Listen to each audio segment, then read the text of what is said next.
I'm Mary Mahoney and I'm the Director of Access and Lifelong Learning at the University of Wolverhampton. I started in 2014 and established what then was the Centre for Lifelong Learning, which included a community presence for the university, and since then my portfolio has grown to include a whole series of new innovations that are linked to public and community engagement. The KEF's public and community engagement narrative construction was a very, very powerful tool for the University of Wolverhampton.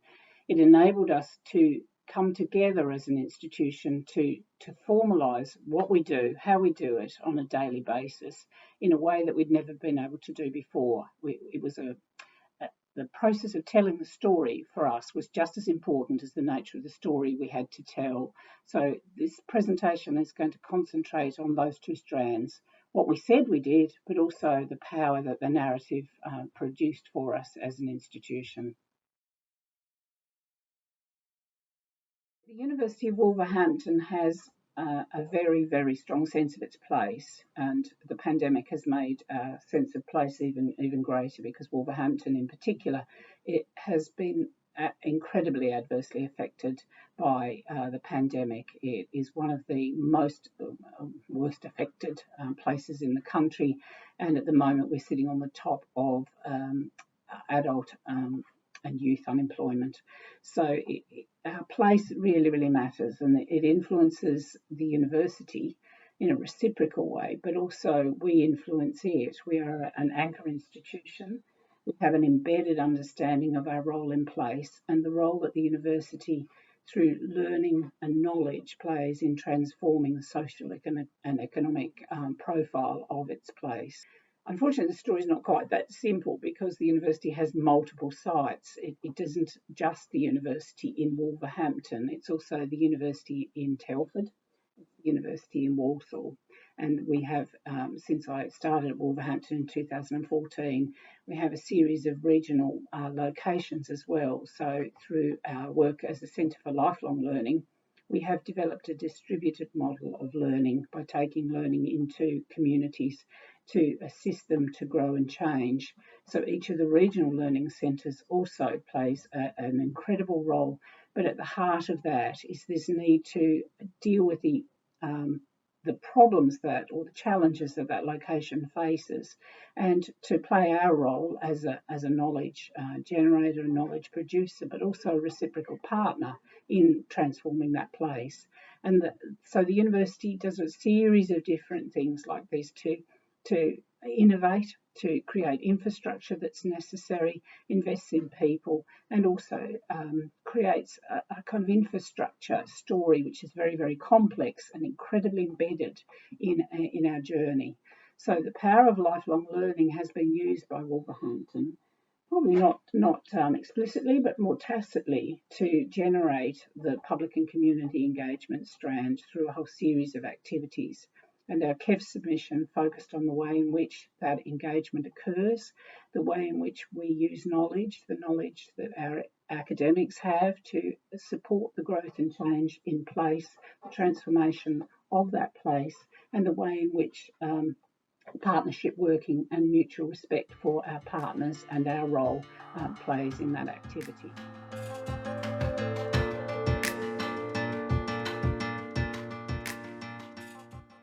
In terms of the construction of the KEF narrative, it was one of the toughest things I've ever done, I must admit. Wolverhampton, because of its embedded model, means that it didn't really have a strategy. It had a statement around the way in which public and community engagement existed within the university and the core strands of our activity.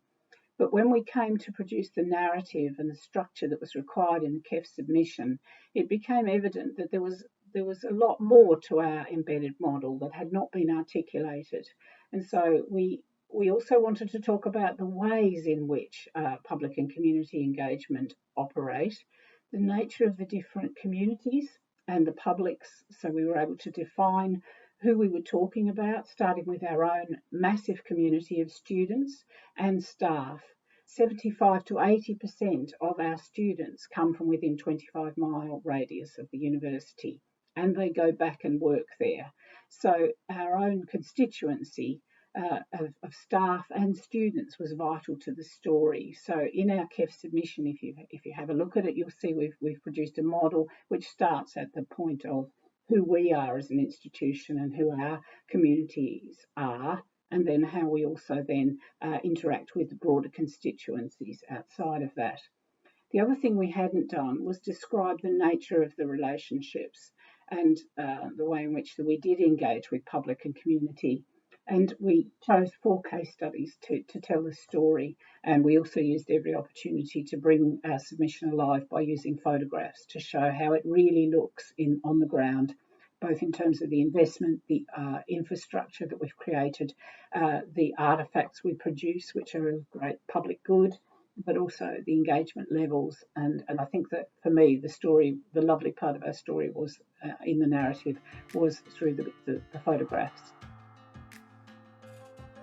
We were able then to talk about the way in which we are seeking transformation, but there will always be transactional relationships between ourselves and other organisations and ourselves. In addition to that, I think the crucial element is to show that it was dynamic and it was moving as our confidence increased, of empowerment at one end, but also just sharing information. So things like public lectures, the model of public lectures where people talk about their expertise, right through to consultation and in interactions with organisations through research projects and sharing knowledge and working with our core partners such as the Black Country Consortium, who provide all of the data around skills needs.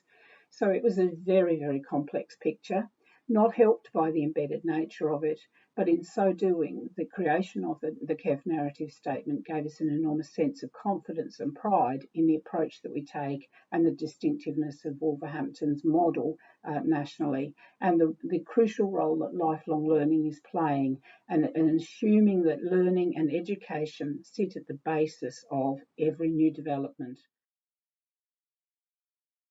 And the embedded nature of what we do made it very simple to pull our statement together in practical terms. We had a Deputy Vice-Chancellor whose remit was place and lifelong learning, who then became a PVC for place. We have a Vision 2030 strategy which puts students at the heart of that, but also place. So I worked with the key leads on place to develop an understanding of what the kind of infrastructure support was that the university had committed over the previous period. I worked with finance to identify the ways in which different funding elements had come together to demonstrate our investment in infrastructure, including staff. And then paralleling that with our policy statements and with the key agents such as the STEM response team, the key researchers who are out there in the community doing all of this wonderful work all the time. And then obviously we're linked into the partners with the key stakeholders such as the other education providers, etc.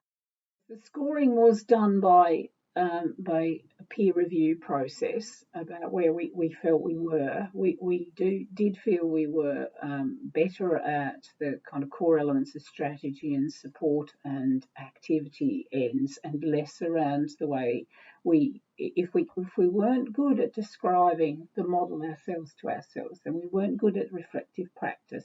And so this was a great opportunity for us to use a peer review process to say, how would we score? And people differed in that view. And I think in the end, we thought that our score was incredibly accurate to reflect the strengths and the weaknesses of our position at the point of writing the KEF submission. So yes, peer review of all of the people I've described, particularly the practitioner-based people, about what they felt the weaknesses were as well as the strengths of what we were doing.